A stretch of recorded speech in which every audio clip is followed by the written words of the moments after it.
Kabanata 6761. Ang kasuklam-suklam na eksena ay naging dahilan upang lumuhod kaagad ang mga powerhouse ng iba pang templo, na sa simula ay handa na para sa labanan. Masyado silang natakot kahit na huminga. Matapos masaksihan na mas malupit at nakakatakot si James kaysa kay Marcy, napagtanto nila na hindi magandang ideya ang masaktan siya. Sa kasalukuyang sitwasyon, sila ay nasa kanyang awa at ganap na walang kapangyarihan. Ang lakas ni James ay ganap, at ang pagsisikap na mga tuwiran sa kanya ay imposible. Ngayon, si James ay naging kanilang Diyos, ang hukom ng kanilang kapalaran. Kahit gaano sila kalakas, wala silang awtoridad na questionin ang kanyang mga desisyon. Nabalot ng takot si Zenda, at ang magaganda niyang mga mata ay puno ng pangamba habang tumatayo. Bagamat hindi siya pumanig sa 7 banal na templo at nakipagkaibigan sa pinili, hindi sila ganoon kalapit. Hindi niya inasahan na lumaki siya ng ganoon kabilis at nakababahala pagkatapos na makapasok sa Great Historical Land. Sa kalaunan, hinigop ng 2 tore ang lahat ng enerhiyang nakaimbak sa loob ng 7 banal na templo at tuluyang nawalan ng laman ang mga ito. Ang pangunahing pagkilos na umaasa sa 7 banal na templo para sa kaligtasan ay kinuha ni James. Sa pag-ikot ng 2 tore sa kanya, lumingon si James at itinuon ang tingin sa grupong nakaluhod sa kanyang harapan. Pagkatapos, ipinahayag niya, mula sa sandaling ito, ako na ang magkokontrol sa dakilang lupang pangkasaysayan at magiging bagong Panginoon nito. Kung may tumutol, tumayo ngayon. Nagyayelo ang boses ni James at may banta sa tono, na naglalagay ng malalim na pagmamahal sa mga naroroon. Dahil sa pagkakakilanlan ng pinili at hindi mahuhulaan na lakas, sino ang maglalakas loob na hamanin siya, lalo na matapos masaksihan si Lord Yunara at Lord Kiran na naging abo sa harap ng kanilang mga mata? Sino ang lalaban sa kanya pagkatapos ng kanyang pagpapakita ng kapangyarihan? Sa kabila ng ayaw nilang kilalanin ang isang mortal bilang bagong master ng Great Historical Land, nanatili silang nakaluhod sa katahimikan. Napakunot noo si James, pinagmamasdan sila ng husto. Kahit na maaari niyang burahin ang mga ito mula sa pag-iral sa loob ng ilang segundo, hindi hamupo ang malalim na paghamak at pagkiling ng mga mapagmataas na powerhouse na ito laban sa mga mortal na nilalang. Siya scoffed. Mukhang kumakapit ka ng matigas ang ulo sa iyong paghamak sa mga mortal na nilalang. Hindi ko alam kung saan nagmumula ang iyong pakiramdam ng pagiging superior, ngunit oras na para sa pagbabago. Sa isang mabilis na pagwagayway ng isang kamay, isang token na kumikinang sa isang pulang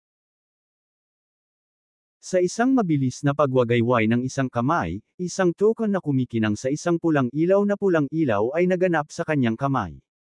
Umakyat si James sa langit habang napuno ng liwanag ang lugar. Sinira niya ang bubong ng Horvath Palace at direktang pumailan lang sa kawalan. Sa susunod na sandali, na-activate niya ang kanyang ultimate golden body. Ang makapangyarihang figure sa loob ng palasyo ay nakamasid sa kanyang pagbabago na may dilat na mga mata, ganap na hindi makapaniwala. Sumigaw si Kiran na may nanginginig na boses, iyan ang Aurora Path. Ito ay Emperor Yarden. Bumalik na siya. Kabanata 6762. Bulalas ni Adina, mga tanga, iyon ang Bloodshade token ni Emperor Yarden. Kung sino ang may hawak nito ay magiging master ng Great Historical Land at hawak ang kapangyarihan ni Emperor Yarden. Siya ay may ganap na awtoridad na tukuyin ang kapalaran ng 10 banal na templo. Ang mga powerhouse sa palasyo ay lubos na nadismaya sa paghahayag. Walang inaasahan na isang mortal na nilalang lamang ang tumanggap ng pamana ni Emperor Yarden, nakuha ang kanyang Bloodshade token, at naging pinuno ng Great Historical Land. Kahit na sila ay mga pinuno ng 10 banal na templo, ang Bloodshade token ay may malaking kahalagahan sa dakilang lupang pangkasaysayan, na nagpilit sa kanila na magpasakop sa sinumang nagtataglay nito. Ang mga sinag ng lilang liwanag ay bumakas sa kawalan, na nagtipon sa harap ng ultimate golden body ni James upang bumuo ng 10 figure. Agad namang lumuhod sa harap ni James ang mga lalaki at babae na lumitaw. Ako si Quintia Yarwood mula sa Yerovale Temple, Grandmaster.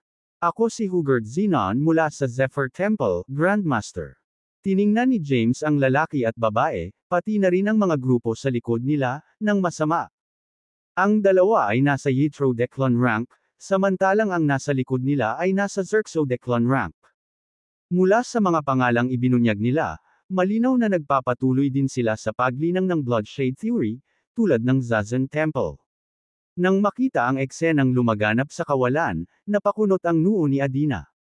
Mabilis siyang umakyat sa langit at lumuhod sa tabi ni Quintia. Grandmaster, ako si Adina mula sa Horvatat Temple.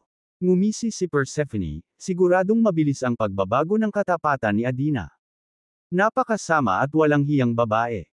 Sa sandaling natapos niya ang kanyang pagpuna, maraming mga powerhouse mula sa iba pang mga templo ang mabilis na umakyat mula sa palasyo at lumuhod sa harap ni James sa tapat na pagpapasakop, na nagpahayag ng kanilang katapatan sa kanya. Sumigaw si Persephone, imposible. Hindi ito maaaring maging totoo. Lahat kayo ay nalinlang ng kanyang ilusyon. Siya ay sumisipsip ng napakaraming enerhiya ng ating cultivation, kaya paano tayo makakasigurado na ito ay totoo? Kalmadong lumapit si Zenda at sinabing, kahit gaano kakawalang pakiramdam, dapat mong kilalanin ang Wuya Divine Light sa paligid niya, tama ba? Ang banal na liwanag ng Wuya ay nabuo sa pamamagitan ng pagsasanib ng ating 10 banal na templo. Napatalon si Persephone sa gulat. Nang sisigot pa sana siya, lumundag si Zenda sa hangin at lumuhod sa harapan ni James. Siya ba talaga ang kahalili ni Emperor Yordan? Totoo ba ang alamat? Nasa loob ba talaga ng Forbidden Bloodshade ang natitirang espiritu ni Emperor Yordan? Nagulat si Persephone ng dalawang hakbang. This is bad. Nanguna na sila. Totoo man o hindi, I should pay my respects to him first. Lumuhod na sana siya, itinaas ni James ang kamay niya para pigilan siya. Nagulat, biglang itinaas ni Persephone ang kanyang ulo at sinabing, Grandmaster. Huwag kang lumuhod kung hindi mo sinasadya. Bukod dito, hindi ko nais ang pagpapasakop sa iyong templo. Lumakas ang boses ni James sa kawalan. Natigilan si Persephone, natigilan sa kanyang mga salita. Kabanata 6763. Ipinahayag ni James, kasunod ng kagustuhan ng aking Panginoon, sa pamamagitan nito ay inaako ko ang kontrol sa dakilang lupang pangkasaysayan at ipinapahayag ang aking sarili bilang bagong pinuno. Dapat mong baguhin ang paraan ng iyong pakikipag-usap sa akin. Biglang itinaas ni Adina ang kanyang ulo sa gulat ngunit mabilis na iniwas muli ang kanyang tingin sa lupa. Pagkatapos, ipinahayag niya, Of course, my lord. Dahil sa hinimok ng kanyang halimbawa, ang iba pang mga pinuno ng templo ay sumunod at binanggit ang kanyang mga salita. Mahina hong tumugon si James, mabuti. Dahil ako ang pinuno ng dakilang lupang pangkasaysayan, dapat kong tuparin ang mga hiling ng aking Panginoon. Sabihin mo sa akin, sino sa inyo rito ang ipinanganak mula sa enerhiya? Natigilan ang mga powerhouse sa tanong ni James. Ang nagtipon-tipon na mga powerhouse ay nagpalitan ng mga nalilitong tingin, ngunit walang humakbang upang sagutin siya. Walang tao. Pinindot ni James, matinis ang tono. Mabilis na umayos si Zenda at sumagot, kami ay mga inapo ng mga nilalang na ipinanganak mula sa enerhiya. Gayunpaman, kami mismo, ay hindi. Ngumuso si James, ganun ba? Ibig sabihin, natural din na ipinanganak ang grupo mo. Ang mga powerhouse ay nagpalitan ng hindi mapakali na mga tingin, pagkatapos ay ibinaba ang kanilang mga ulo. Ito ay hindi maganda. Inutusan ako ni Master na talikuran ang kamalayan ng mga nilalang na ipinanganak mula sa enerhiya upang bumalik sila sa kalikasan. Ngayon, lahat kayo ay nag-aangkin na natural na ipinanganak. Paano ka susunod sa mga turo ng Bloodshade Theory?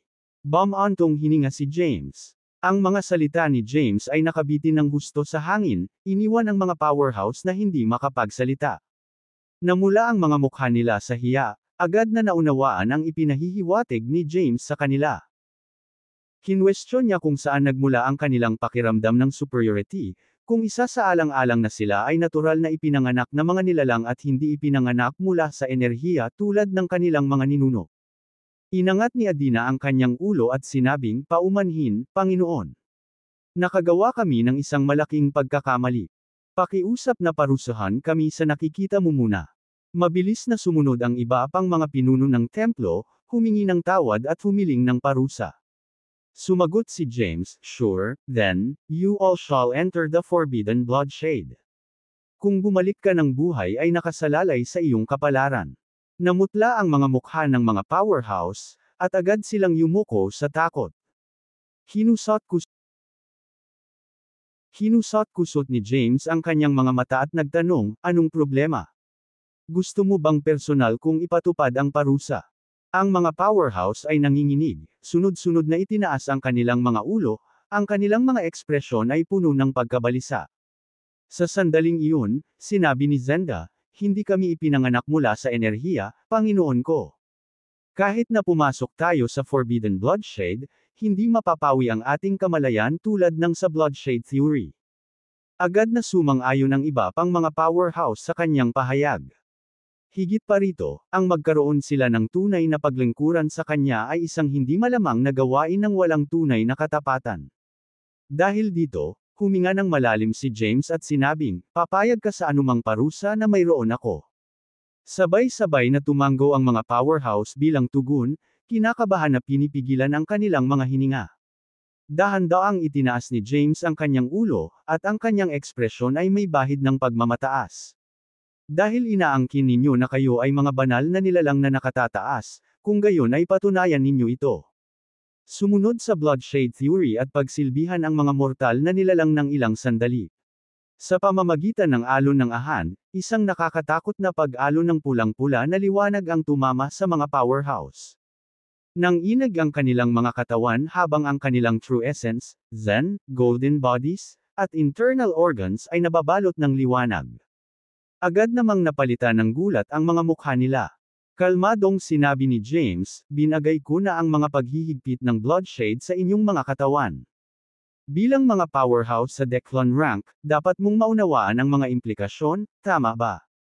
Ang mga nakaluhod na powerhouse ay agad na nagkagulo. Ang Bloodshade restrictions ay isang maalamat na supernatural power na nilikha ni Emperor Yarden ng nagkataon. Ang mga nasa ilalim ng mga paghihigpit nito ay epektibong magiging isang alipin. Kung mayroon silang kahit na katiting na pagsuway o masamang hangarin, ang kanilang Panginoon ay maaalertuhan, at sila ay agad na mapapawi. Hindi lamang masisira ang kanilang mga pisikal na katawan, ngunit ang kanilang mga kaluluwa ay mapapawi, na mag-iiwan sa kanila ng pagkakataong muling magkatawang tao. Alam ni Emperor Yarden ang pagiging mabagsik nito, kaya naman hindi siya kailanman nagbigay ng supernatural na kapangyarihan kahit sa kanyang 10 disipulo, sa takot na mahulog ito sa maling kamay. Nalaman ng 10 banal na templo ang tungkol sa supernatural power balang araw at hinanap ito sa kalawakan ng Great Historical Land. Gayunpaman, hindi nila ito nagawang matuklasan. Sa kanilang pagtataka, isang mortal na nilalang ang nakabisado nito. Bukod dito, ginagamit niya ito para kontrolin sila at gawing alipin. Biglang tumayo si Persephone sa pagbabago ng mga pangyayari at tumawa ng malakas. Haha! Kaya't ito ang kahalili ni Emperor Yarden, ang pinuno ng dakilang lupang pangkasaysayan na buong pananabik ninyong pinanggako ng katapatan. Sayang naman. Hindi siya nagpapakita ng pasasalamat sa iyong debosyon. Sa halip, niyurakan niya ang mga banal na templo at ginawa kaming mga alipin. Ang mga salita ni Persephone ay nagdagdag ng gatong sa apoy, na pumukaw ng galit sa grupo ng mga powerhouse. Agad naman silang nagtaas ng ulo at sinaman ng tingin si James. Para sa mga makapangyarihang nilalang na tulad nila, mas pinili nila ang kamatayan kaysa pagkawala ng dignidad. Ang pagtugis sa Declan Mahayana ay ang kanilang tanging layunin sa buhay. Ngayong naging alipin na sila, hindi na makakamit ang kanilang mga pangarap. Ito ay isang kapalaran na natagpuan nila na mas hindi mabata kaysa sa kamatayan mismo. Nang malapit na nilang sabihin ang kanilang mga pagtutol, tumawa si James ng mapang-uyam. I've always conducted affairs transparent and honorably. Mahirap pag-iba-ibahin ang sinseridad at panlilinlang. Isa pa, hindi ako nakikinig sa pambabala. Naghuhusga lang ako batay sa mga aksyon at resulta para matukoy kung sino ang kaibigan o kalaban. Natural, may karapatan kang tumanggi at manindigan laban sa akin. Gayunpaman, kung pipiliin mong gawin ito, maghanda na lipulin ang iyong templo. Ang mga powerhouse na handang tumayo para maghimagsik ay agad na natigilan sa pwesto. Pinapaalalahanan sila na ang anumang maling hakbang ay maaaring humantong sa agarang kapahamakan. Biglang sumigaw si Persephone, huwag kang magpapalinlang. Bagamat nakuha niya ang mana ni Emperor Yarden, hindi siya mangangahas na sirain ang ating mga banal na templo. Kung hindi, hindi siya patatawarin ni Zymergy at ng Five Path Emperors. Bagaman nagtanim sila ng sama ng loob kay Persephone, mas malala ang kanilang kawalang kasiyahan kay James. Dahil sa iyong kasalukuyang mga aksyon, tiyak na dudurugin ka ni Zymergy at Yeria, dudurogan ang iyong mga buto, at ikakalat ang iyong mga abo. Ang mga buhay na nilalang ng Greater Realms ay mamamatay kasama natin. Napangiti ng masama si James sa mga rant niya. Pagkatapos, iwinagayway niya ang kanyang mga daliri sa kawalan at nagpakawala ng maraming kulay na banal na liwanag.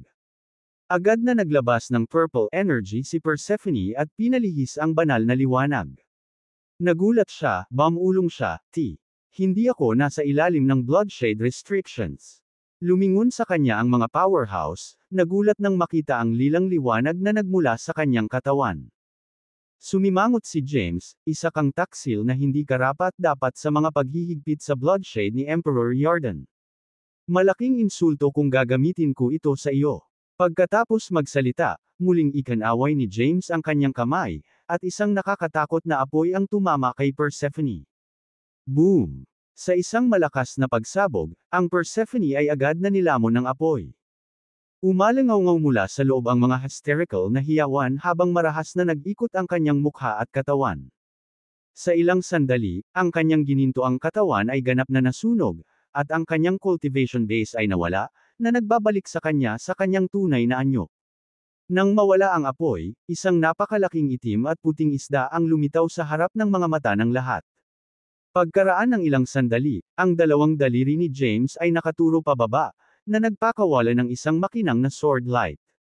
Ang itim at puting isda ay sumabog sa himpapawid, nagkalat ang dugo at laman sa lahat ng direksyon. Nasaksihan ng kakilakilabot na tanawing ito, ang mga powerhouse mula sa iba't ibang mga banal na templo ay nanlaki ang kanilang mga mata sa takot. Isang isda ba si Persephone?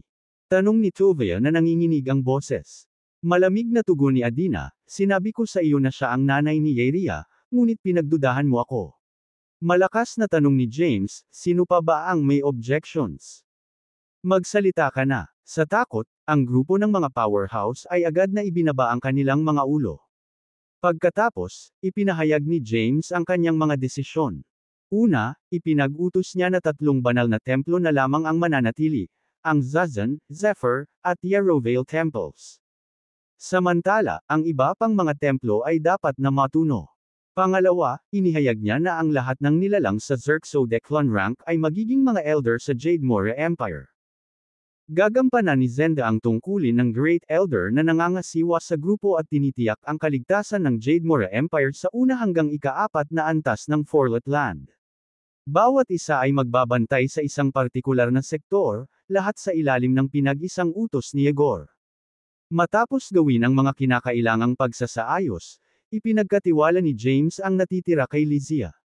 Pagkatapos ay nag-transform siya sa isang pagsabog ng 10 kulay na liwanag at nawala sa Forbidden Bloodshed. Bukod pa rito, mayroon din siyang mahahalagang koneksyon kay Yeria at sa Zymergy. Inaasahan ni James na kumuha ng mas mahalagang impormasyon mula sa kanya. Sa loob ng isang pulang-pula na kuwebo sa loob ng Forbidden Bloodshed, si Marcy ay nakaupo sa isang lotus na posisyon, na ang kanyang katawan ay naglalabas ng isang makulay na lila at ginintoang liwanag, na nagbibigay ng hitsura ng isang sagrado at maringal na nilalang. Biglang lumakas ang liwanag, at libo-libong kamay ang lumabas mula sa kanyang katawan, na humahanggaws patungo sa isang malaking bato sa kanyang harapan sa bilis ng kidlat. Ang pasukan ng kuwebo ay gumuho sa isang malakas na pagbagsak, na nagpapadala ng mga pagyanig sa buong lugar. A turn of flare mastery. Na-master ko na rin sa wakas. Natuwa si Marcy, namumungay ang mga mata habang tumatawa ng masama. Kaawa-awa ka. Wala akong pakialam kung James ka o 49. Kahit na 10 kayo ngayon, madali kitang tapakan.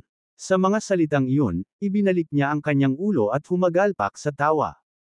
Sa sandaling iyon, isang 10 kulay na liwanag ang kumislap sa kanyang mga mata, at si James ay biglang nagkatotoo. Marcy, sensing isang bagay na mali, tumigil sa kanyang pagtawa. Agad niyang inangat ang kanyang ulo, at ang kanyang ekspresyon ay nagbago ng husto. Ikaw, lumapit ka sa akin. Gusto kong maranasan ang tunay na lakas ng Eternflare Mastery, udyok ni James habang nasa likod ang mga kamay. Nagsalubong ang mga kilay ni Marcy habang umuurong ng masama, tawagin ba kitang James o 49? Follow-in mo ako, at sisigat ako. Ngumiti si James nang nakakaloko. Mayabang, sigaw ni Marcy sa galit, pagkatapos ay iniabot ang kanyang mga kamay. Biglang sumabog mula sa kanyang katawan ang isang nakasisilaw na lilang gintong liwanag. Sa susunod na sandali, libo-libong mga parang multo na mga kamay ang lumabas mula sa ginintoang katawan ni Marcy, na humahampas kay James sa bilis ng kidlat. Kasabay ng pagkislap ng katawan ni Marcy, at 8 pisikal na clone ang humiwalay sa kanya. Mabilis na pinalibutan ng mga clone si James, na tinatakan ang anumang posibilidad na makatakas. Nahaharap sa supernatural powers ni Marcy, nanatiling hindi natakot si James at pinanood siya ng may kalmadong ngiti. Nang ilang pulgada na lang ang layo ng mga multo ng mga kamay, isang pulang-pula na pader ang lumitaw sa harap ni James, na mabisang pinuprotektahan siya mula sa mga pag-atake. Ikaw. Umungol si Marcy, ikaw ay isa lamang mortal na sumusubok na gumamit ng kapangyarihan na hindi mo kayang hawakan. Ang kanyang buong katawan ay sumabog muli sa nakakasilaw na lilang gintong liwanag habang siya ay nagsasalita, na nag-transform sa 3 higanteng mga espada na direktang kumalas sa kalasag ni James. Boom! Boom! Boom! 3 matalas na suntok ang sunod-sunod na umalingaw-ngaw habang ang mga higanteng espada ay pilit na tinataboy ng isang mabigat na dugong pulang enerhiya, na nagre-redirect sa kanila pabalik kay Marcy. Niyanig ng mga pagsabog ang lupa, na agad na naging sanhi ng pagbagsak ng kuweba. Binunot ng shockwave ang lahat ng nasa paligid nito, mga bulaklak, puno, at bundok. Gulo-gulo ang kanyang buhok, nababalot ng dumi ang kanyang katawan, at mga butil ng puting usok na tumataas mula sa kanyang ulo. Sa kabila ng kanyang kaguluhan, hindi nabawasan ang pagsuwi ni Marcy.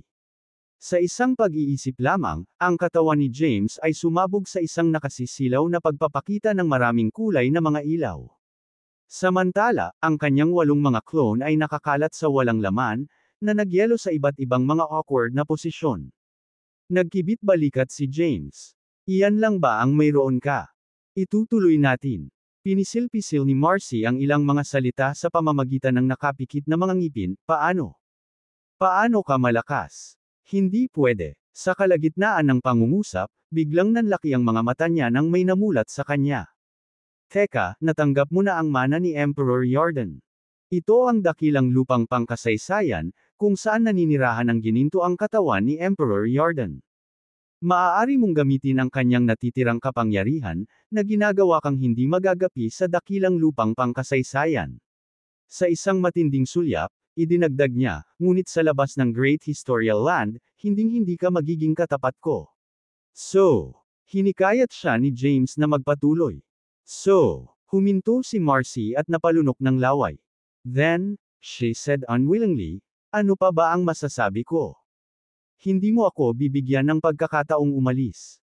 Ngayon na ako ay nasa iyong awa, gawin mo sa akin kung ano ang gusto mo. Sayang naman. Isa rin ako sa mga pinili, pero matagal na akong pinigilan. Akala ko sa wakas ay makakaahon na ako, ngunit narito ako, pinipigilan mo. Sa sinabi nito, pinaikit niya ang kanyang mga mata at pinagtibay ang sarili. Kinagat niya ang kanyang mga ngipin at sumigaw, sige, gawin mo. Kung ako ay pumiglas, hindi ako magiging karapat-dapat na maging pinili ng dakilang makasaysayang lupain. Nang makita ang malungkot na anyo ni Marcy, malumanay na ngumiti si James. Pagkatapos, hinaplos niya ang kanyang damit at umupo sa lupa. Pagkaraan ng ilang sandali, biglang iminulat ni Marcy ang kanyang mga mata. Naguguluhan, kumunat ang noo niya at nagtanong, ano ang ginagawa mo? Mahinahong sabi ni James, isantabi muna natin ang ideya ng pagpatay. Masyado na akong maraming buhay ngayon at gusto ko ng heart-to-heart chat. Napangisi si Marcy, sino ang gustong makipag-chat sa iyo? Kung si Emperor Yarden ay hindi nawala sa kanyang isip at ipinasa ang kanyang mana sa iyo, ikaw ay magiging isang langgam sa akin. Hindi nabigla si James sa pang-iinsulto niya. Sa halip, ngumiti siya at tumango bilang pagsang-ayon. Tama ka, ngunit tanungin ang iyong sarili kung bakit hindi ipinasa sa iyo ni Master ang kanyang mana. Si Marcy, nagngangalit ang mga ngipin, tumutol, kung hindi dahil sa sinumpaang bruhang iyon mula sa templo ng Horvatat na pinipigilan ako, gagawin ko. Sumingit si James at same time na sinabi, dapat talaga. Salamat sa kanya. Kung wala ang kanyang katulong, hindi ka makakagawa ng isang gintong katawan na may lamang historical power. Ang pag-akyat sa Declan rank ay magiging isang panaginip lang para sa iyo. Nababalot ng gulat ang magandang mukha ni Marcy. Ikaw. Bago pa siya makatapos, itinulak ni James ang kanyang kamay pasulong, at lumabas sa kanyang palad ang historical power. You actually.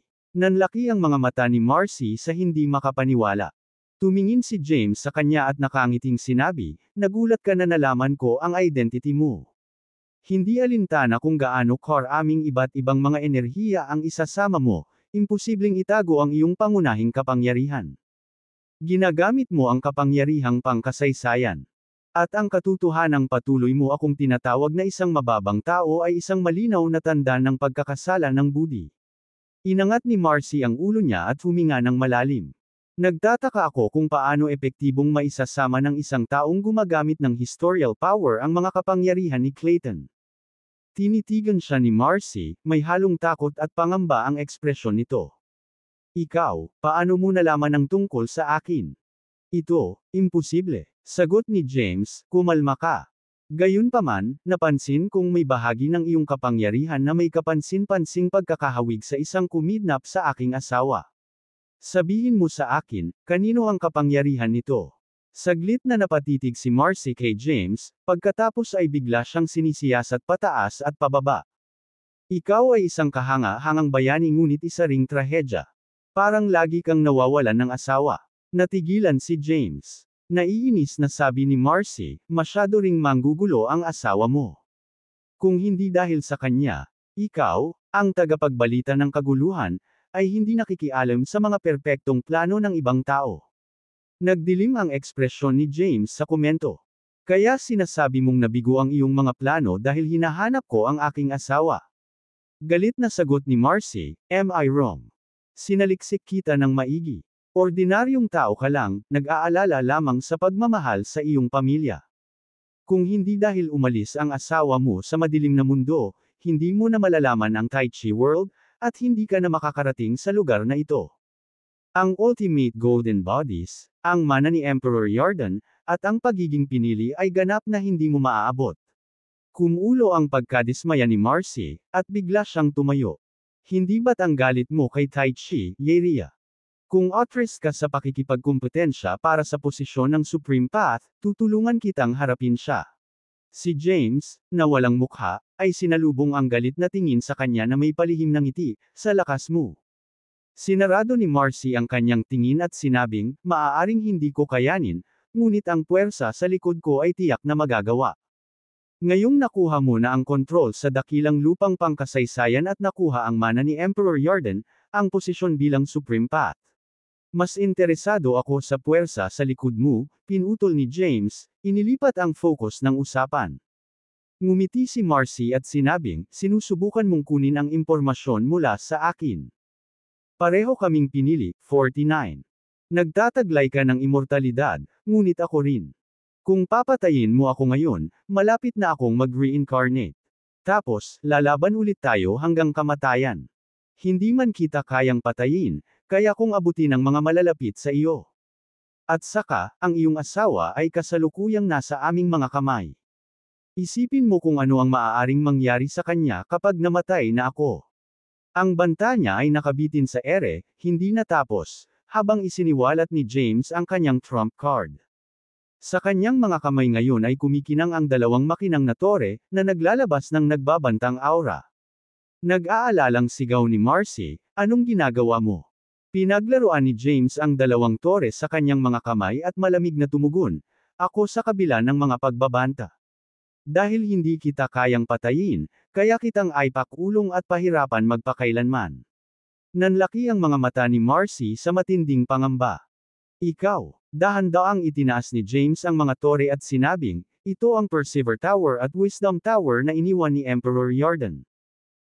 Habang sinusuri ang mga ito, natuklasan ko na hindi lamang sila ang mga susi upang kontrolin ang dakilang lupang pangkasaysayan ngunit may kakayahang sumipsip ng mahahalagang enerhiya. Dagdag pa, mayroong isang Demon Bane formation sa loob nito. Gayunpaman, isisilang-silang muli sa Wisdom Tower at makulong sa loob ng isa pang walang katapusang siklo ng pagdurusa. Imposibleng makatakas. Kitang-kita ang takot ni Marcy habang pinagmamasdan ang mga tore sa mga kamay ni James. Maging ang kanyang mga binti ay nagsimulang manginig. Ano sa tingin mo? Dapat ba tayong magsagawa ng ilang mga eksperimento? Pang-iinis ng ngisi ni James. Ayoko nga. Ayoko. Napasigaw si Marcy sa gulat at agad na tumakas. Ang kanyang pagnanais. 1/3 na mabuhay ay nagpapahintulot sa kanya na magpatuloy sa mabilis na bilis, nakakagulat na nalampasan siya. Naiinip na sumigaw si James, takbo. Tumakbo ka pa. Tapos na akong makipaglaro sa'yo. Habang hinihingi ni James ang kapangyarihan ng mga tore, mabilis silang lumawak at nagbigay ng kakilakilabot na banal na liwanag upang kumalat sa Forbidden Bloodshade. Ilang saglit lang, natamba agad si Marcy. Boom! Boom! Sa dalawang malalakas na pagsabog, lumundag ang mga tore at inipit si Marcy sa lupa, na agad siyang na-immobilize. James, 49. Bastard ka. Di ba magkakilala tayo? Hindi mo ito magagawa sa akin. Sigaw ni Marcy. Napaharap sa mga alulong ni Marcy, mahinahong bumaba si James sa lupa at sinabing, na-curious ako na makita ang mukha na nakatago sa ilalim ng iyong itim na belo. Sa isang mabilis na kilos, tinawag ni James ang isang pagsabog ng 10 kulay na banal na liwanag. Naghiwa ito sa hangin at maingat na inalis ang saplot sa mukha ni Marcy. Habang umaalis ang belo, napatitig si James sa isang magandang mukha na tila pamilyar sa hindi inaasahang pagkakataon. Ikaw, Quincy. Si James ay nahuli sa isang pag-ikot ng hindi paniniwala at pagkalito. Marcy spat back defensively, my name is Marcy. Patayin mo ako o pawiin ang aking kaluluwa, gawin mo ang gusto mo. Pero huwag mo akong bastyusan. Tiwala si James na ang mukha sa harap niya ay kay Quincy. Kilalang kilala niya ito, at imposibleng magkamali kahit na maraming taon nang hindi nagkita. Nagulat siya na muli siyang nakilala sa ilalim ng mga pag-alit na kalagayan. Para humingi ng kumpirmasyon, i-inactivate niya ang Chaos Yin Yang Eyes. Sa isang maikling sandali, na-verify niya na ang taong nauna sa kanya ay tao nga at walang alinlangan na katawan ni Quincy. Gayunpaman, sa hindi malamang dahilan, binago ni Quincy ang kanyang pangalan at tila walang alaala sa kanyang buhay sa Earth. Puno ng panghihinayang ang tingin ni James habang nakatingin sa kanya. Sigurado akong hindi ka Quincy ngayon. Hindi siya kasing tanga o walang katotohanan tulad mo. Sa pamamagitan ng pagwagayway ng isang kamay, ang 10 kulay na liwanag ay nagtulak kay Marcy sa kawalan. Biglang ginutay-gute ang kanyang itim na robe na tumambad sa kanya. Panik na sigaw ni Marcy, ikaw. Pervert ka. Sige, sumigaw ka pa. Casual na inilabas ni James ang isang garapon ng Chaos Absinthe at humigop. Then, with a malicious grin, James said, the more you resist, the more it pleases me. Sa pinakamasama, ibibigay kita sa ilang lalaki mula sa 10 Holy Temples Palaces para alagaan ka, Chosen One. Namutla si Marcy at napasigaw, ayaw mo bang malaman kung nasaan ang asawa mo? Gusto mong hanapin ang kanyang kalahati, tama? I'll tell you. Sasabihin ko sa iyo ang lahat. Hindi na iyon kakailanganin. Hinanap ko na ang kaluluwa mo. Ang mga bagay na ito ay hindi na lihim sa akin. Umiling si James. Nauutol na sabi ni Marcy, ikaw. Itinaas ni James ang kanyang garapon at sinabing, manatili ka dyan. Aalagaan kita ng dalawa kong kaibigan. Dalawang phantom figure ang sumabog mula sa katawan ni James, na naging Hemera at Fennec. Halos agad-agad, si Marcy ay dumanas ng marahas at matinding sakit ng apoy at galit wind, na naging dahilan upang siya ay nagpakawala ng nakakapangilabot na sigaw. Samantala, tumira si James sa isang malaking bato at ninanamnam ang kanyang Chaos Absinthe. Ilang sandali pa, isang masiglang sinag ng liwanag ang bumungad sa kawalan at si Lizzie ay nagpakita kay James.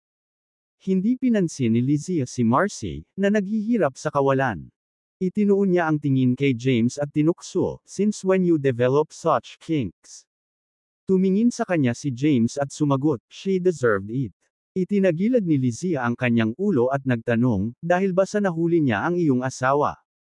Mataimtim na sagot ni James, "Wala sila sa kanya." Gayunpaman, mayroon silang Light, Thea at Abelard. At saka, pinahirapan sila ng husto. Naunawaan kaagad ni Lizzie ang sitwasyon. Lumapit siya, inagaw ang garapon ng Chaos Absinthe mula sa mga kamay ni James, at sinabing, "Dahil alam mo kung nasaan sila, gawin mo ito." Hiniling ni James, "Sabihin mo sa akin ang totoo. Sa mga kapangyarihang nakuha ko mula sa Great Historial Land at Forlet Land, matatalo ko ba si Yaeria?" Nagkibit balikat si Lizzie at sumagot, "May 30% pagkakataong magtagumpay." Kumunot ang noo ni James, 30% lang. Tumango si Lizzie at sinabing, namana ni Yaeria ang buong kapangyarihan ng Tai Chi, na tinataya sa Soma Declan rank. Matapos ang lahat ng mga taon na ito, tiyak na hindi siya nanatiling walang pag-aalinlangan. Ibinalik niya ang tingin kay James at nagpatuloy, "Tungkol sa iyo, kahit na ang Historial at Marcy Ice Power ay namarkahan bilang Xerxo Declan rank ni Emperor Yarden mismo, kapag pinagsama, ang ranggo nito ay hindi tiyak.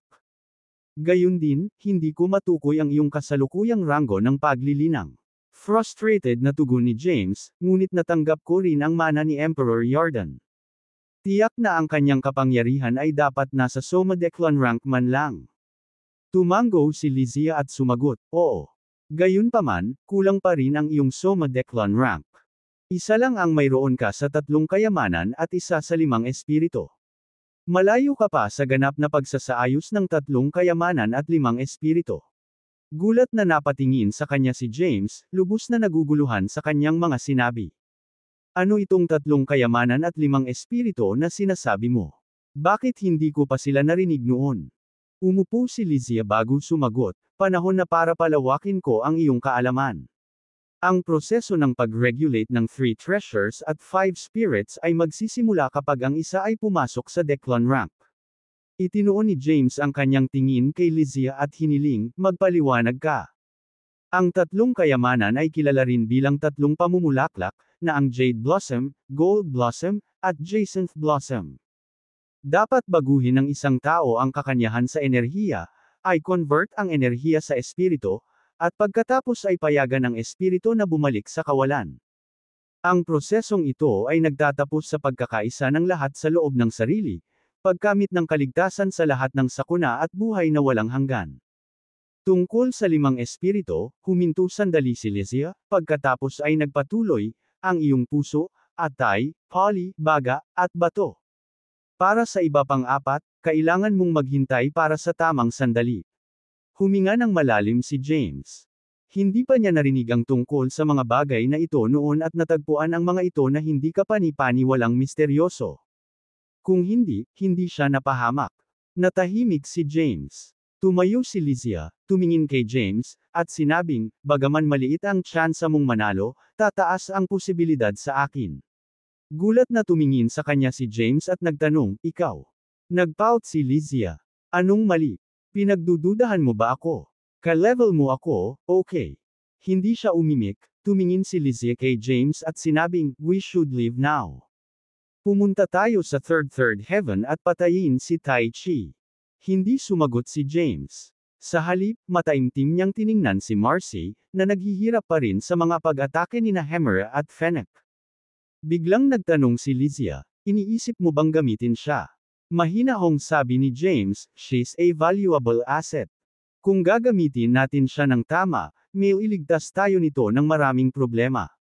Tumingin si Lizzie kay James at tumango bilang pagsang-ayon. Nagiging mastuso at malikot si Master, naisip niya. Ang pinakamalaking inaalala ni James ay hindi ang pakikipaglaban kay Yaeria. Sa halip, nag-aalala siya para sa kanyang asawa, na banihag, pati na rin sina Light, Thea at Abelard. Sa mga pagkagambalang ito, hindi lubos na maibigay ni James ang kanyang lakas upang labanan si Yaeria. Ang kanyang mga pagkakataong manalo ay mababawasan ng malaki maliban kung maaari niyang talikuran si Light Thea at ang kaligtasan ni Abelard. Gayunpaman, hindi niya lang madala ang kanyang sarili na maging napakalupit. Naunawaan ni Lizzie ang mga pangyayari. Ngumiti siya at nag-alok, ako na ba ang kukuha? Bago pa makasagot si James, nag-transform si Lizzie sa isang pagsabog ng liwanag at tumakbo papunta kay Marcy. Makalipas ang ilang segundo, nakita ni Marcy, na sumailalim sa mga pag-atake ni Hammer at Fennec, na tumindi ang paghihirap niya nang sumama sa kanila si Lizzie. Nagtiwala si James kay Lizzie at walang pagdududa tungkol sa kanyang mga pamamaraan. Hahanap na sana siya ng magandang mapag-inuman, bigla niyang narinig na sumisigaw si Marcy. Makalipas ang ilang segundo, nag-transform siya sa isang purple gold light at humarap sa kanya. Napatingin sa kanya si James na nagtataka. Ganon kabilis. Marahang tinapik ni Marcy ang balikat ni James, tinitigan siya ng mapaglarong ngiti. Nang mamulat, napabulala si James, Lizzie, ikaw. Angkinan mo ba ang kanyang kaluluwa? Napailing si Marcy at nakangiting sumagot, it's not possession. Kinokontrol ko ang kaluluwa niya. Sa pagkakataong iyon, bakas ng sakit at galit ang bumungad sa kanyang magandang mukha. Ilang sandali pa, bumalik sa mapaglarong ngiti ang mapang-akit niyang mukha. Ang kaluluwa ni Marcy ay nakikipaglaban kay Lizzie sa kontrol ng kanyang katawan. Gayunpaman, mas malakas at madaling nadami na si Lizzie, na napilitan si Marcy na sumuko. Napangiti si James matapos malaman ang sagot. Nagulat siya na nakuha ni Lizzie ang isang pambihirang supernatural power pagkatapos ng huling pag-unlad. Si Lizzie, na kumokontrol sa katawan ni Marcy, ay ngumiti at sinabing, "Tara na." Hindi rin naman siguro mapapansin ni Yaria. Tinitigan siya ni James ng masama at nagtanong, "Sigurado ka ba?" Naramdaman ni Lizzie ang kanyang pagdududa at naiiritang sumagot, "Nag-aalala ka na madudulas ako at ilantad ang aking sarili sa harap ni Yaria?" Sagot ni James, "Oo. Maaari itong gumawa o masira ang aming plano." Sumagot si Lizzie, "Hindi lang ikaw ang makakahanap ng kanyang kaluluwa gamit ang Chaosian Eyes.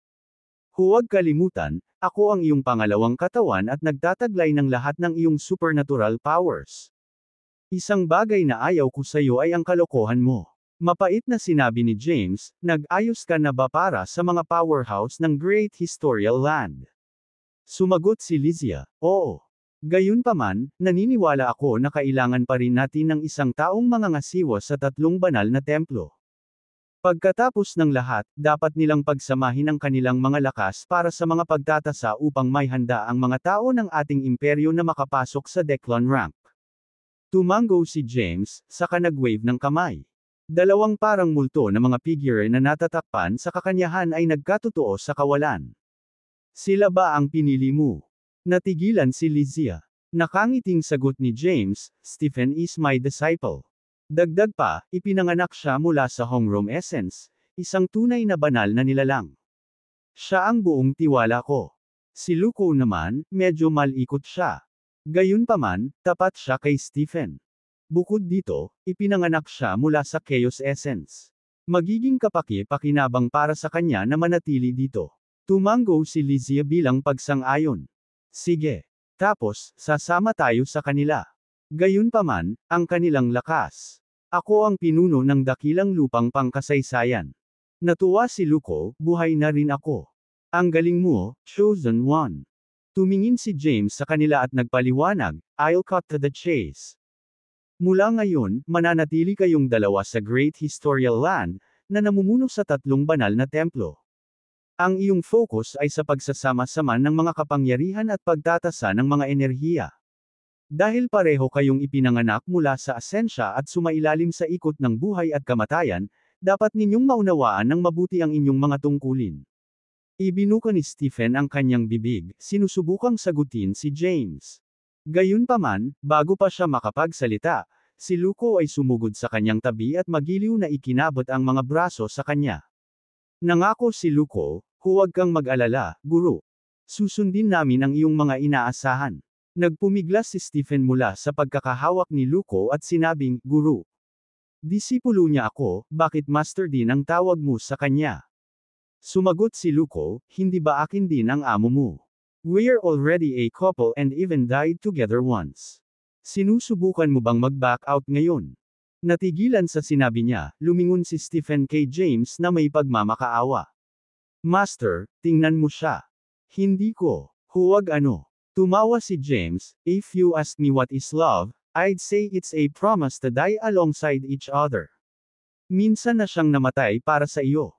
Hindi pa ba sapat na testament iyon sa nararamdaman niya para sa iyo? Walang magawang tumingin si Stephen kay Luko, pagkatapos ay bumulong, dahil nakilala na siya ni Master, sa palagay ko kailangan ko rin. Agad na lumiwanag ang mukha ni Luko, at tuwang-tuwa siya. Mabilis na tinuro ni Stephen si Luko at idinagdag, pero dapat kang mangako na hindi mo ako ibubuli. Itinuro sa akin ni Master na ang isang tunay na lalaki ay hindi dapat saktan ang kanyang asawa. Gayunpaman, kung pipilitin mo ako, anong gagawin mo? Pinutol siya ni James. Agad na nilunok ni Stephen ang kanyang mga sinabi matapos makasalubong ang mga titig ni James. Bumaba ang boses niya sa pag-ungol, sasabihin ko kay Master. Nagtawanan sina Luko at Lizia, at maging si James ay hindi napigil ang mapangiti. Naisip ni James sa kanyang sarili, ang taong ito ay hindi lumalaki. Biglang sumingit si Lizia na may paalala. Guro, mainam na iwanan mo ang iyong dalawang anak sa kanilang pangangalaga. Napatingin si James kay Stephen ng masama, tapos sinabing, Stephen.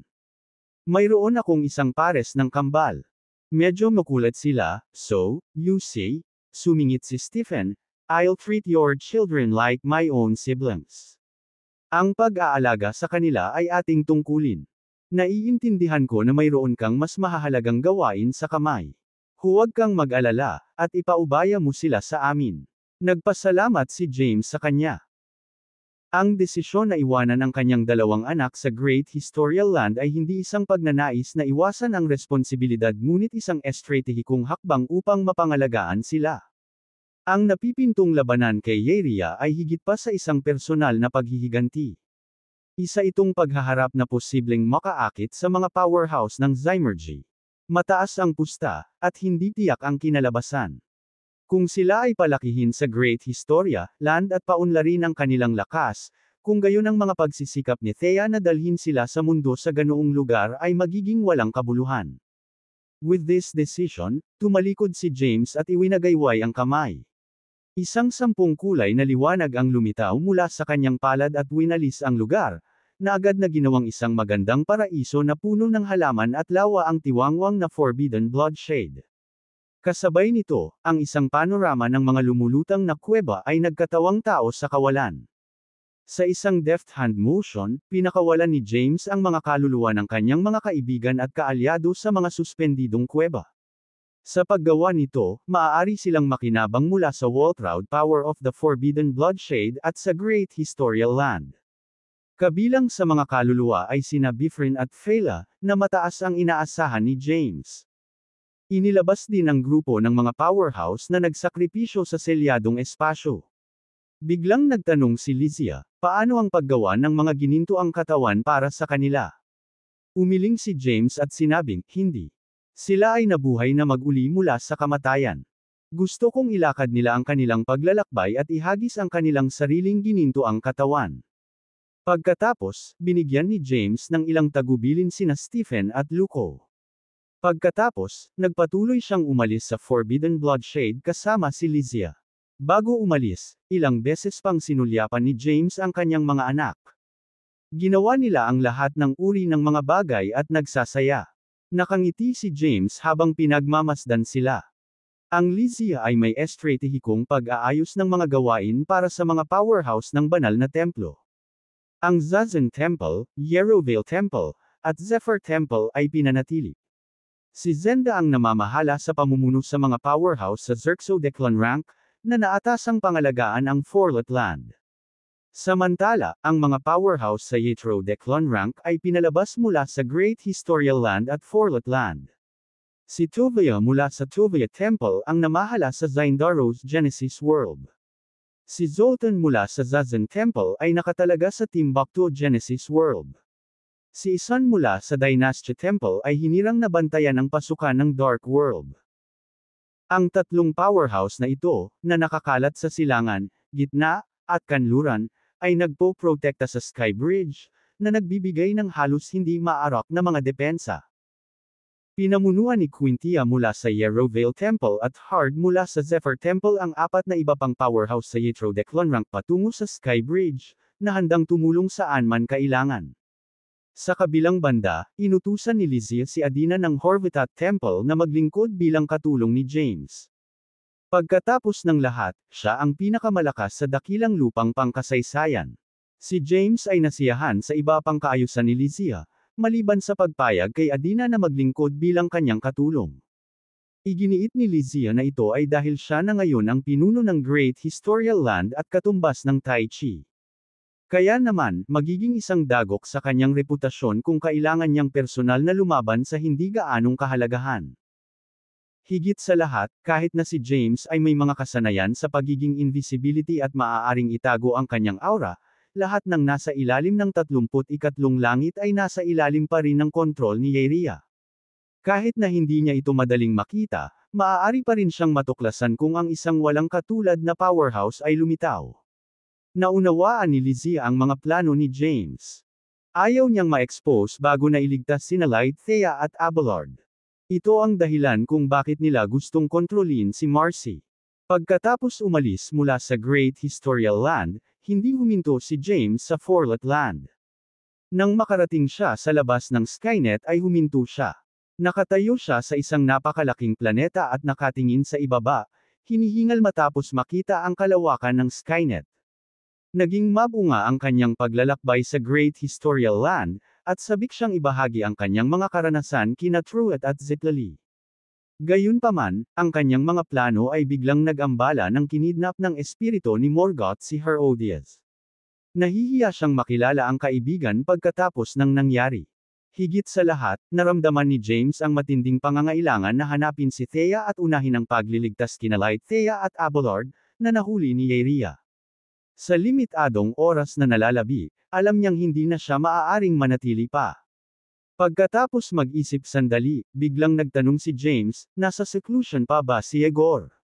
Sumagot si Lysia, matagal na siyang lumabas pero nakikisabay sa pagkukunwari. Pagpapanggap. Kumunot ang noo ni James. Pagkatapos, ikanaway niya ang kanyang kamay at ang eksena ni Yegor sa loob ng kanyang kaluluwa. Sa sandaling iyon, nakaupo si Yegor sa isang lotus na posisyon sa walang laman, na nagpapalabas ng isang sagrado at marilag na aura ng isang powerhouse sa Yitro Declonrank. Magalang na tawag ni James, Mr. Yegor, oras na para umuwi. Nanatiling tahimik si Yegor, na tila hindi napapansin ang mga sinabi ni James.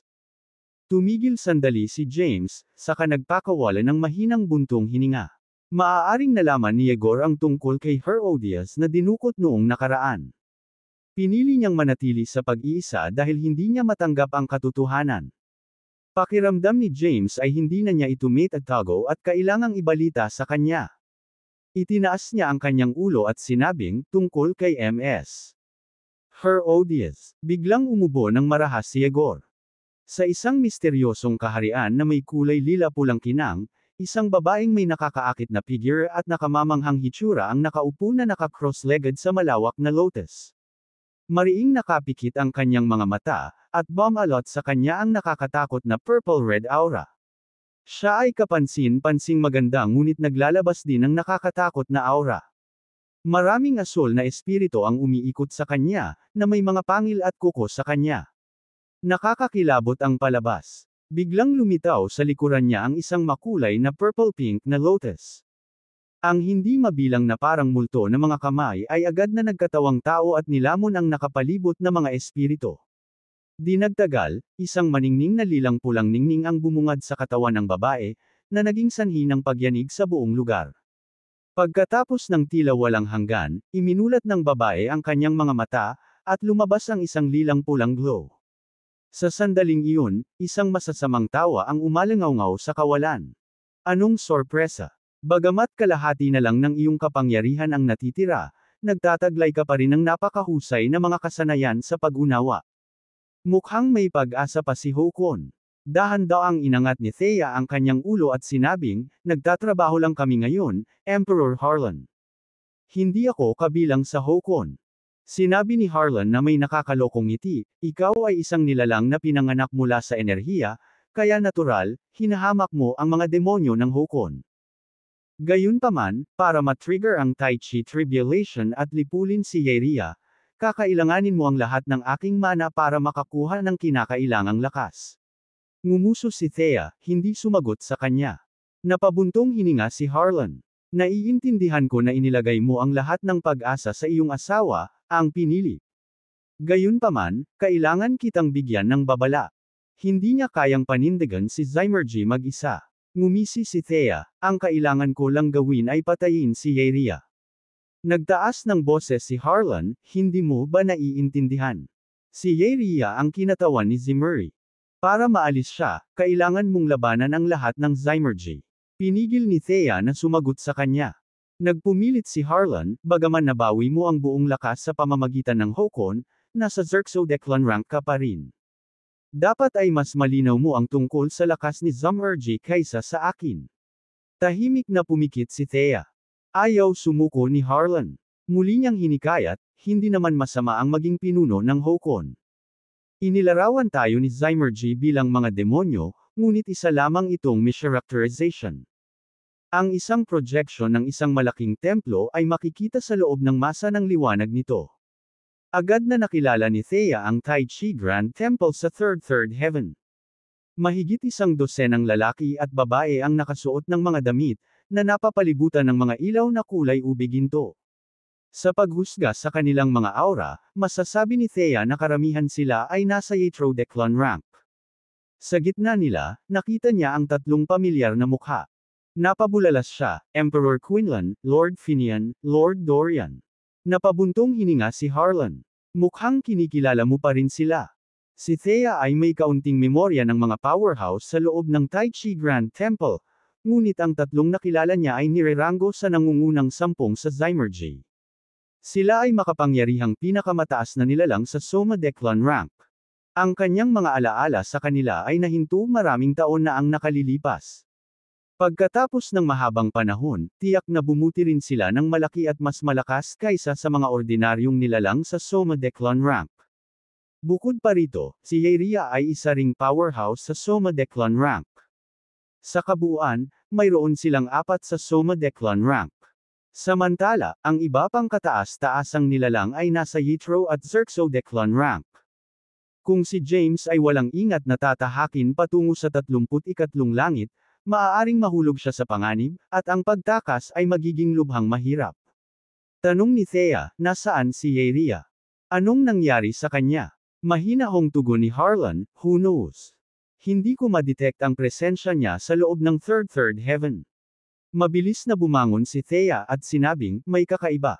Ibinigay niya ang control sa mga kataas-taasang nilalang na ito ngunit wala nang makita kahit saan. Sumagot si Harlan, ikaw ay isang matalino. Tignan natin kung ang asawa mo ay parehong maunawain gaya mo. Pagkatapos magsalita, ang liwanag na masa ay kumikislap na may isang lilang pulang glow. Tapos, nagbago ang eksena.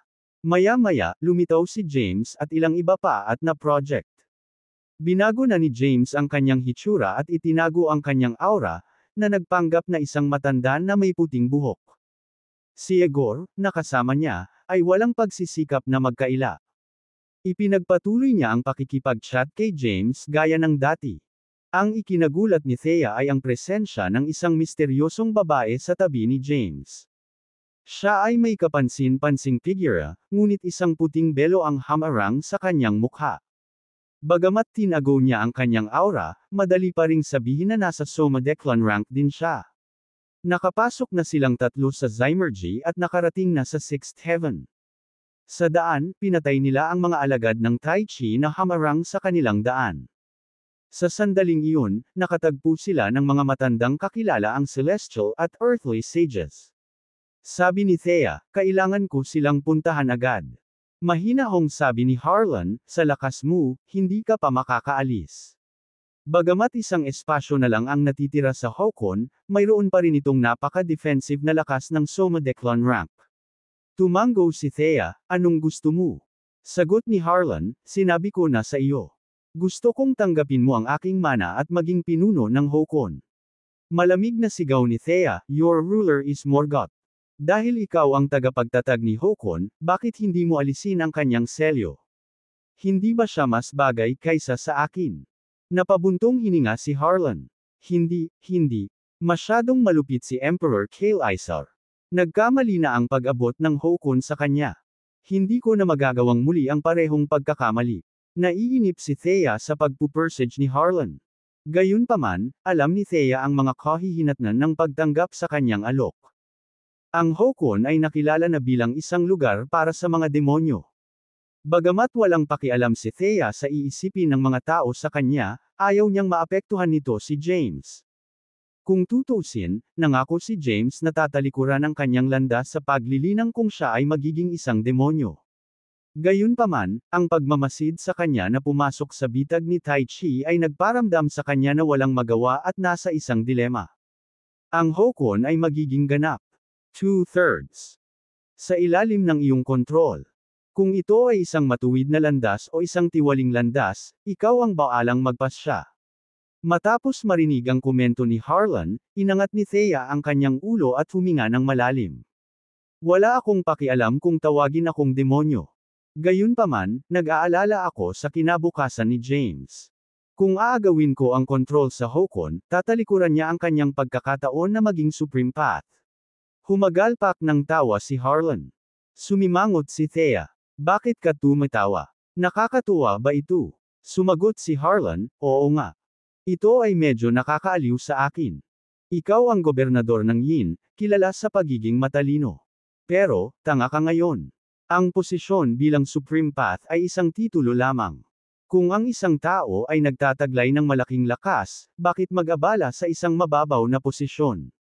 Kung ang pagiging Supreme Path ay nagbigay ng kumpletong kontrol sa Greater Realms, paano nawala ang nakaraang Supreme Path ng walang bakas? Sa totoo lang, maliban na lang kung ganap mong makontrol ang 3 kayamanan at 5 espirito, ang pagiging Supreme Path ay hindi pa rin magbibigay sa iyo ng immortalidad o kawalang katalo. Nanatiling tahimik si Thea, hindi nag-aalok ng kontra-argumento. Alam na niya ang lahat ng binanggit nito, ngunit ginawa niya ang kanyang mga desisyon batay sa taong mahal niya. Wala siyang pakialam sa nangyari sa kanya ngunit hindi niya kayang ipagsapalaran ang kinabukasan ng asawa. Ang iyong panloob na demonyo ay lumalabas na matagal na ang nakalipas. Nagtataglay ka ng matinding puot kay Yeria, at ang sama ng loob na ito ay hindi malulutas. Kahit napatayin mo siya, talagang mapapawi ba ang iyong galit? Makakahanap ka ba sa wakas ng pakiramdam ng pag-aari? Unfortunately, hindi mangyayari yun. Kung hindi mo tatanggapin ang aking mana, mawawala si Hokon. Ang iyong sama ng loob ay mananatiling hindi malulutas, at hindi mo makakasama ang iyong asawa sa kanyang paglalakbay sa paglilinang. Hindi naging madali para sa inyong dalawa ang pagdaan ng mga kasawian at pagsasama-sama. Ang gusto mo lang ay mamuhay ng magkasama, ngunit ang iyong kapalaran ay selyado dahil ikaw ang gobernador ng Yin. Hindi ka makakaasa ng ordinaryo at tahimik na buhay tulad ng iba. Kung hindi mo haharapin at alisin ang mga mapagkunwari ni Zymergy at ang 5 Path Emperors, paano ka mabubuhay ng payapa? Papayagan ka ba nila ng ganoong buhay? Nanlaki ang mga mata ni Thea, at sinabi niya, gustong tumahimik ang puno, pero ayaw tumigil ng hangin. Muling sinabi ni Harlan, wala kang pagpipilian. Upang maging isang demonyo o maglakad sa isang maliwanag na landas ng paglilinang ay maaaring mapagpasyahan sa isang pag-iisip lamang, na makikita mo sa Hokon. Kung mapapabagsak ninyo ng iyong asawa si Zymergy at ang 5 Path Emperors, hahawakan ninyo ang rende ng kapangyarihan. Kung ano ang iyong idineklara na matuwid ay kikilalanin bilang ganoon, at kung ano ang iyong binansagan bilang corrupt ay makikilala bilang ganoon. Magkakaroon ka ng awtoridad na muling tukuyin at hubugin ang bagong ayos. Walang mahigpit na tuntunin o paghihigpit. Kung sasang-ayon siya, ang mga kahihinatnan ay maaaring hindi maisip. Tiningnan niya ang projection sa loob ng magaan na masa, at isang makabuluhang sandali ang bumungad sa kanyang mga mata. Si James at ang kanyang mga kasama ay nakikipag-usap sa celestial at earthly sages. Kinagat ni Thea ang kanyang mga ngipin at dahan-daang lumuhod sa isang tuhod. Sige, gagawin ko. Pero, may kondisyon ako. Ibinibigay ko ang aking mana sa iyo, ngunit nakikipag-ayos ka sa akin. Galit na galit si Harlan. Ito, masyado kang maingat. Hinimok ni Thea, sagutin mo ako. Pangungumbinsi ni Harlan, ayaw mo bang magkatuluyan? Bakit hindi kunin ang pagkakataong ito? Putol ni Thea, siya ang kahalili ni Emperor Yardan. Malapit na siyang maghari sa Great Realm. Paano magiging sapat si Hakon para pigilan siya? Walang imik si Harlan. Biglang tumayo si Thea at nginisyan, parang guro, parang disipulo. Hindi ako naniniwala sa isang salita na sinasabi mo. Sumingit si Harlan, hoy. Ang iyong asawa ay dumiretso sa bitag ni Yaria. Wala ka bang gagawin? Kalmadong tugon ni Thea, may dalawang quintessential heart ang asawa ko. Kalimutan ang mga hamak na nilalang na ito sa Zymergy, kahit na ang Five Path Emperors ay maaaring makipaglaban sa kanya. Nasaksihan ang desisyon ni Thea, nagbitiw na buntong hininga si Harlan. Sige, tanggapin mo ang kondisyon mo. Biglang lumingon si Thea at malamig na sinabi, kumilos ka, baka magbago ang isip ko. Sa isang mapait na buntong hininga, tinawag ni Harlan ang isang lilang pulang ilaw na mabilis na bumalot kay Thea. Biglang inangat sa ere si Thea ng makapal na kulay ube pulang ilaw. Naka-cross-legged siya, at may nabuong itim na lotus sa ilalim niya. Ilang sandali pa, maraming itim na lotus ang umusbong sa paligid niya. Pagkaraan ng ilang segundo, ang napakalaking purple na enerhiya ay tumagos sa lugar at agad na nilamon siya, na binalot siya ng isang purple na lotus. Samantala, nakaupo si James sa isang malaking bato sa Sixth Heaven ni Zymergy, humihigop ng kanyang alak. Upang panatilihing lihim ang kanyang pagkakakilanlan, nagpanggap siyang isang hiwalay na may-ari at maimpluwensyang figure habang naglalakbay sa Zymergy. Iniwan niya ang pakikipaglaban kay Yegor upang magsanay. Maging si Adina, na nasa Soma Declan rank, ay walang pagkakataon na makisali. Gayunpaman, natagpuan ni Yegor ang kanyang sarili sa isang mazeland na posisyon kapag nakaharap sa Celestial at Earthly Sage. Nagkaroon sila ng masalimuot na relasyon, lumalampas sa mga simpleng kasama. Pinahahalagahan niya ang pagkakataong magkaroon sila ng taos-pusong pag-uusap. Ito ay hindi imposible sa iyong kasalukuyang lakas. Hinawakan ni James ang kanyang alak at makahulugang sinabi, hindi na lang tungkol kay Yaria. Malaki ang impluwensya niya sa Zymergy. Para manalo sa lahat ng laban, dapat maunawaan ng isa ang sarili at ang kalaban. Nagalit si Adina sa panunuyan ni James ngunit pinigilan ang sarili na ipakita iyon. Isa pa, parang baka mahuli tayo sa isang bitag. Nang makita ang gravity sa mukha ni Yegor, nakaramdam ng pagkabalisa si Adina. Master, ang sitwasyon natin ngayon. Ay seal natin ang Celestial at Earthly Sage, pagkatapos ay ibalik sila sa Skynet. Itataas ko ang kontrol sa sandaling bumalik ako. Nagdilim ang ekspresyon ni Yefer. Pinapaalis mo ako ngayon. Sa tingin mo ba natatakot ako sa kamatayan? Pinaglaruan ni James ang kanyang puting balbas at nakangiting sinabi, ang aking asawa ay dinukot, at ako ay walang alam sa kanyang kinaroroonan. Gayunpaman, ang iyong asawa ay kinuha din ni Morgoth. Mataimtim na sulyap kay Yegor, sinabi niya, hinahanap ko ang mga bakas ni Morgoth mula nang pumasok tayo sa Zymergy. Gayunpaman, wala pa siya sa Zymergy.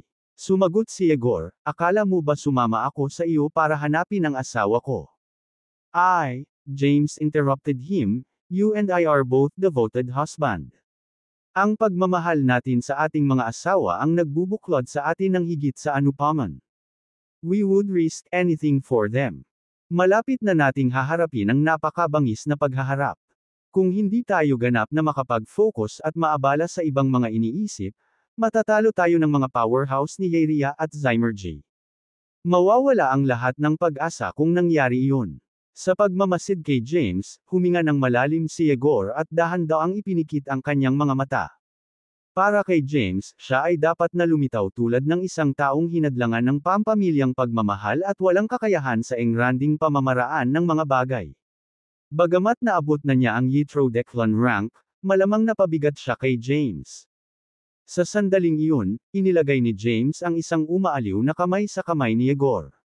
Pagkatapos, pinitik niya ang kanyang mga daliri sa celestial at earthly sages, na agad na tinatakan ang mga ito ng dalawang light ray. Binawi niya ang kanyang kamay at tinunto ng isang malaking arco sa hangin upang buksan ang spatial rift na nagniningning ng sagrado, maraming kulay na liwanag. Mabilis na sinabi ni Yegor, James, utos ni James, go. Magtiis tayo kahit kaunti. Magpapasya kami ng mga karagdagang plano pagkatapos mahanap ang aming mga asawa. Ikaw. Naputol ang mga protesta ni Yegor nang siya at ang dalawang pantas ay nahuhulog sa spatial rift. Matapos bumalik sa kalmado ang espasyo, sa wakas ay gumaan ang pakiramdam ni James. Tumingin sa kanya si Adina at nagtanong, isinasaalang-alang mo bang umakyat sa mas mataas na langit? Lumingon si James at tumingin sa kanya. Ano sa tingin mo? Sabi ni Adina, sa palagay ko ay hindi natin dapat sayangin ang ating mga pagsisikap. Dahil nandito na tayo, ang pag-atres ay magpapakita lamang ng kahinaan, at magpapalakas ng kanilang kay-abangan. Hindi ka ba natatakot na ito ay isang bitag? Tanong ni James. Ngumuso si Adina, sa ating lakas, bukod kay Yeria, lahat ng iba sa Zymergy ay langgam. Paano kung ito ay isang bitag? Gagawin natin ito. Nakangiting sabi ni James, sige. Pwede siyang mag-charge sa harap namin. At saka, alagad siya ni Turta. Mas marami siyang dahilan para pumasok kay Zymergy kaysa sa amin. Si Yegor ay isang senior na lubos kong iginagalang. Nang maramdaman ang galit ni James, mabilis na iniyuko ni Adina ang kanyang ulo at sinabing, Guro, hindi ko iyon intensyon. Pinutol siya ni James, may engranding piging na nagaganap sa ika-30 langit. Pumasok tayo para makapagsanay ka sa mga powerhouse na malapit sa Soma Declan rank. Napabuntong hininga si Adina, isang piging. Anong klaseng piging ang ginaganap doon? Saan mo nakuha ang balita, guru? Sinalubong siya ni James ng mata at ngumiti ng pilyo. Bakit ka ba kinakabahan? Nauutol na sabi ni Aiden, hindi ako. Natatakot lang ako na niloko ka. Bukod sa dating altar ng Tai Chi, wala pa sa ika-30 langit, nakangiting tanong ni James, pero paano kung nandyan si Yeria? Ito, kumunot ang noo ni Adina. Kung totoo man iyon, hindi na natin dapat isipin na pumunta doon. Sa halip, dapat nating gamitin ang pagkakataong umakyat sa 32 langit at iligtas ang iyong kaibigan. Sa paggawa nito, magagawa mong labanan si Yeria nang hindi nababahala. Marahil ang iyong asawa ay bihag din sa 32 langit. Nang marinig niya ang pag-aalala nito, sumili lang si James ng isang misteryosong ngiti. Sa isang mabilis na kilos, itinulak niya silang dalawa pataas, patungo sa mas mataas na langit. Samantala, maraming mga panauhin ang nagtipon sa loob ng isang marangel na palasyo sa ika-30 langit. Ito ay isang mahalagang okasyon kung saan ang dalawang alagad ni Tai Chi ay pamumunuan bilang mga gobernador ng Yin at Yang. Maraming maimpluwensyang powerhouse mula sa ibaba ng 31 langit kasama si Ausias ang dumalo. Bukod pa rito, ilan sa mga kataas-taasang nilalang mula sa itaas ng third heaven ay nagpadala ng kanilang pinakamahusay na mga disipulo o mga sugo upang magbigay ng kanilang paggalang. Inalis ni na James at Adina ang dalawang kinatawan ng kataas-taasang nilalang, na siniguro ang kanilang sarili ng mga imbitasyon sa kaganapan. Habang sinusuri ni James ang asembleya, nabigla siya nang matuklasan na karamihan sa mga nakalap ay nasa Zeklan rank lamang, habang iilan lamang ang mga kinatawan sa Xerxo Declan rank. Sa kasamaang palad, kasama sina Light Thea at Abelard sa mga dumalo, at tila malabong dumalo sila sa kaganapan. Gayunpaman, nakilala ni James ang ilang pamilyar na mukha sa karamihan. Nakita niya ang kanyang mga arch-enemies mula sa Genesis Worlds, kasama sina Zayden, Zoani, at Izert. Bukod pa rito, naruroon ang Grand Patriarch ng Lustus Sect na si Matanaya.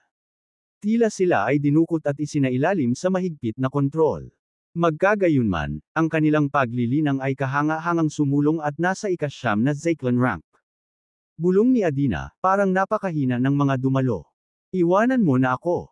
Akmang sasampalin siya nito, isang anunsyo sa pasukan ng bulwagan ang nakakuha ng kanyang atensyon. Sa sandaling lumitaw si Clayton, ang mga powerhouse sa bulwagan ay agad na tumayo sa takot. Nakatayo si Clayton sa matataas na hagdanan, pinagmamasdan ang paligid. Ano ba ang paninindigan mo? Gusto mo bang awayin kita? Agad na ibinaba ng mga powerhouse ang kanilang mga ulo, sa sobrang takot na huminga. Sa sandaling iyon, dalawang light ray, isang ginto at isang pula, ang kumislap sa hangin. Matapos huminto sa harap ni Clayton, isang nasa katanghaliang gulang na lalaki na nakasuot ng purple golden robe at isang magandang babae na naka-purple red robe ang nagkatotoo.